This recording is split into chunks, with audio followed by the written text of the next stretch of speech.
Okay, so I have just come out of a committee that I represent the Brexit Party in. That's the CULT committee.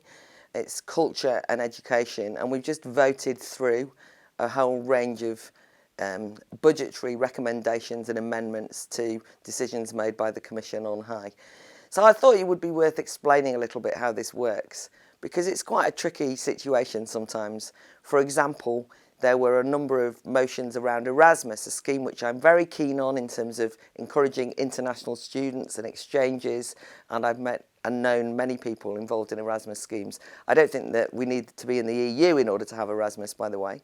And so I abstained on that vote because actually, instead of it being, they're saying they want to increase the budget for it and certainly fight off the cuts, but they also said that they wanted to do that in order to increase our awareness of European values and promote that side of it. So they were politicising Erasmus, so I abstained in relation to that.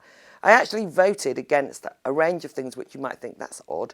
Like I voted against the European Week of Cultural Heritage, a range of different cultural activities, not because I'm not a great fan of arts and culture, I am. But what is most dispiriting about being on this committee is when you discover that the only interest that the MEPs and Parliament seem to have in arts and culture is if they help promote European federalism. It's always, we should promote this type of arts, this type of culture, this type of media, because it will help people identify as European citizens. And that, therefore, seems to me to be using the arts and cultures for all sorts of politicised propaganda reasons, and therefore is actually insulting to art and culture itself. So that's one of the reasons I voted in that way. I thought I'd also just tell you a little bit about what happened in relation to that committee when we were asked to ask questions of the new commissioner who's been appointed, Maria Gabriel, who is the new commissioner for youth and innovation, and that seems to cover everything from sport through to research, arts and culture, education.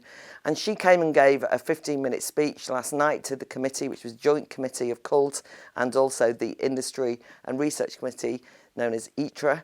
And I'm on both those committees, so I got given an official question. This is the way it works. We had 3 hours of this holding the commissioner to account.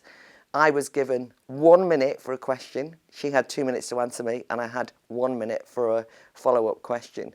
And what I actually asked her about was the clash between her previous role as Commissioner for Digital, where she was partly responsible for bringing in what is known as a very draconian digital bill from the EU, which is effectively going to say that all social media can now be policed and should be policed to ensure that people aren't using either hate speech or misinformation or fake news or anything which the EU deemed to be unacceptable.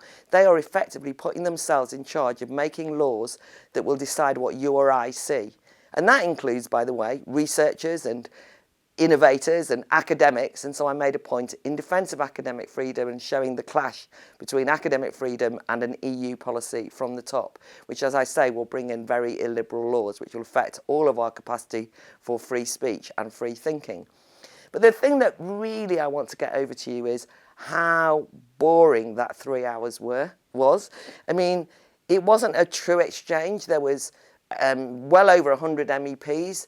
We should, as adults, have been allowed to have a proper discussion about these very important issues, about research, education, employment, young people. But instead, the time is carved up into carefully allocated minutes here, minutes there, depending on what political group you're in. Because the Brexit Party were in the non-attached group, we literally just had my question. So rather than it being an open exchange of views, a genuine attempt at resolving situations, it's a very formulaic, technocratic way of saying that the Commissioner has been held to account. So rather than in inspiring me, I actually felt it was demoralising. And I think that in the end, for people who say they're committed to arts, culture and education, science and innovation, they'd be far better off getting in a space scientist to come in and talk about the wonders of science, somebody who knows something about biotechnology, somebody to come in and talk about the arts and culture, rather than this kind of very drab managerial approach to arts, culture, science and innovation. And in the end, the main thing that everyone was arguing about, by the way, was they were MEPs begging the Commissioner to increase their budget or not cut their budget. And it was very much you know, we want more of the pork barrel that the EU Commission has. You know, please, please give us more. 4 projects, which in the end were we want more money for arts and culture that can promote European citizenship, federalism, and so on. Again, not even asking for money for the arts, but asking for money for the arts only if it does what it's supposed to do in the EU, and that is to sing the praises of the EU, which is why, in the end, I voted against those projects getting more money.